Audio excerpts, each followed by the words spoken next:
Hey guys, 66 here, and I was in the middle of making some other videos, a couple for this channel and one for the main channel. I've been working on my One Punch Man review for a long time now, and it's finally close to being completed, so look forward to that on Godzilla Freak if you just look that up on YouTube.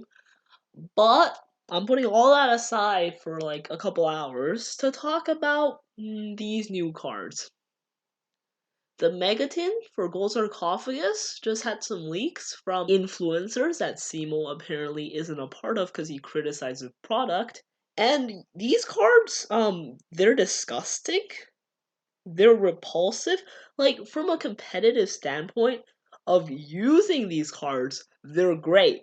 But from the perspective of trying to play against these cards, I it's insane. Like, what?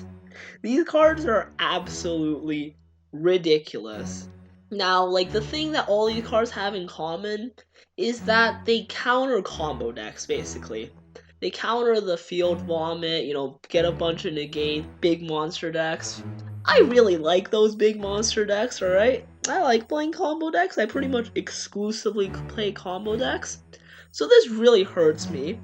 But I'm gonna try to, not be too biased and just look at these compared to other cards we have and have a fair discussion about them, alright? Starting off, I'll talk about this card called Dark Ruler No More. I think this is the most fair out of the three cards. And yeah, let's just read it, okay? And you'll see what I mean. If you haven't already seen this on another channel, I'm always late, yeah, I know. Negate the effects of all face-up monsters your opponent currently controls until the end of this turn. Also, for the rest of this turn after the card resolves, your opponent takes no damage. Neither player can activate monster effects in response to this card's activation. So this is like a super poly that just like says negate everything. It's like Raigeki, but you can't use monster effects in response. What? That's so unfair. I get that, like, you can't OTK them, but all their cards are negated, and you can still attack. It's not even like Soul Charge. You still kill all the opponent's monsters in battle, they just don't take battle damage. Luckily, like, in Pendulums, you can still counter this because you have cards like Death or Divine Strike.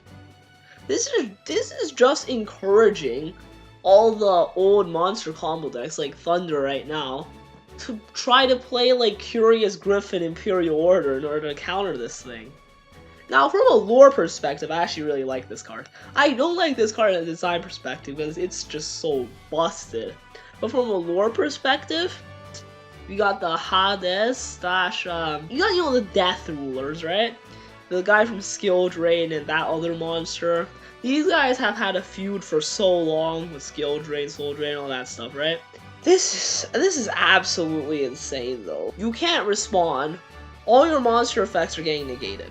But again, it's the least overpowered, because you can use Solemn Judgment, you can use Imperial Order, you can use Death for Divine Strike, and if you have like spell traps that negate monster effects, you can still negate the opponent's monster effects. Compare this to like Raigeki, this card is so much better than Raigeki. Let's move on to the next card. Dimension Shifter. So again, from a lore perspective, this card is absolutely great. It's like the different dimensional return, all that banish stuff. But from a gameplay perspective, playing with this, it's great. If you're playing Alter Guys, this card's great, right? If you're playing one of those non-combo control decks, yeah, it's great to play. But if you're going against this card's an absolute blowout, alright? It's a level 6 Dark Spellcaster with 1200 attack and 2200 defense. You're never summoning this thing, though. This thing has nothing when it's summoned. It's not even a tuner like the Ghost Sisters. This just says, if you have no cards in your graveyard, quick effect, you can send this card from your hand to the graveyard. Until the end of the next turn, any card sent to the graveyard is banished instead. That's absolutely insane. This is a hand trap Macrocosmos for 2 turns. That's what this is. This is a hand trap Macrocosmos. It's not a fair card. Imagine, like, Pendulums don't care because their monster goes extra deck, right? But if you're playing like Crusadias, if you're playing like old Spirals, maybe Salads, this blows you out. Your cards are just getting banished instead of going to the graveyard, and there's nothing you can do about it. you can't do anything about this except negating it. Because it's a floodgate, so they can use it at the very start of the turn. They can use it on the draw phase. Now the balancing act of this card is that it lasts to their turn as well, right? So that kind of makes it a bit more balanced. You know, that means on their turn they can't use graveyard effects, so only a very specific deck can take advantage of this. But a specific deck that can take advantage of this will really take advantage of this. Another thing. It lasts 2 turns, so at first I thought, oh, this was only a side deck card, right? This is atrocious going first. But it's absolutely not. That's untrue, because you can use it on the start of your turn, where you have no cards in grave, let things go to grave that get banished instead, and then on the opponent's turn, they still can't use their graveyard effects to break your board. So if your deck doesn't use graveyard effects, even if it's like a combo deck that does send things to the grave so you can't fulfill the first clause, by using this card at the very start of your turn, it still works. This is effectively another floodgate. That's how I see this. Even going first, it's broken. And then going second, this also works as it's a hand trap. The lore is great, but going against this will be an absolute nightmare for any graveyard-centric deck. Think Orcust, for example. This is going to be an absolute nightmare. What are Orcust going to do against Dimension Shifter? And if they use it like a floodgate, you can't even use Called by the Grave on this thing. If they use it on their turn, it's just a lingering effect that you can do absolutely nothing about. Unless you have like Gamma. It also works going first as long as your deck doesn't care about its cards getting banished, or if it's like Metaphys, they like their cards getting banished. This is a broken card. Now, I have a Metaphys deck, I have decks that like banishing, Tempest is back, so I can probably find ways to take advantage of this. This is gonna be like good in Pendulums too, because you can just use it turn 1, your cards build the extra deck, right? You don't care about the graveyard except Darkworm, I guess. But again, even then, like even if this benefits me in my Pendulum deck and maybe some other decks, it's still just not a fair card to have. Now the thing with these cards is that most people talking about them on YouTube, they actually like these cards because all the YouTubers are control deck players, I guess. Oh, this helps the format, slows it down. I'm just thinking like, yeah, but the control decks have some pretty OP cards of their own, you know? Solemn Judgment's pretty broken. Crackdown is pretty broken. There are some really good control decks out there. There are some really good control cards out there. And you're telling me they just get free access to these cards. I want to use this in Pendulums though, this one. Because if I can somehow not have cards in my graveyard, and then I can somehow search this, that would be absolutely insane. Like Brotar plus any Pendulum monster. Any of the, you know, the magicians and stuff, that gets me to this. So I want to take advantage of this card, but at the same time, it's just not a healthy card. Being so busted first and second. The only real, like, balancing act I can actually see for this is that, like, oh, okay, so every deck's trying to take advantage of this, right?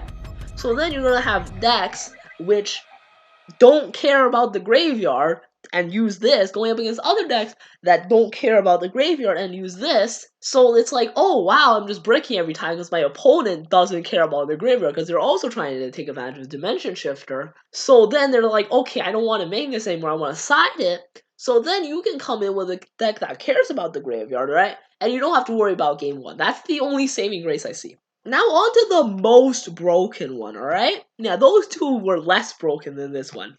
This one's called Nibiru, the Primal Being. Or as I like to call it, Ender of Games, the Planet Kaiju. Okay, that's what this is the Planet Kaiju. Level 11 light rock effect monster with 3000 attack and 600 defense.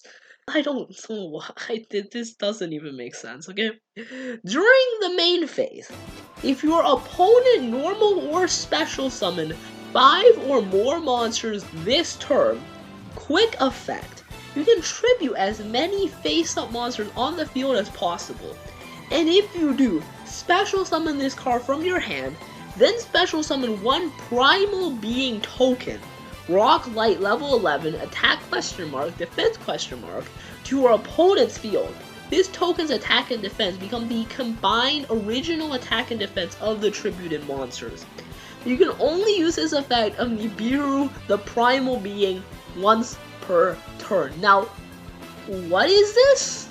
This is disgusting.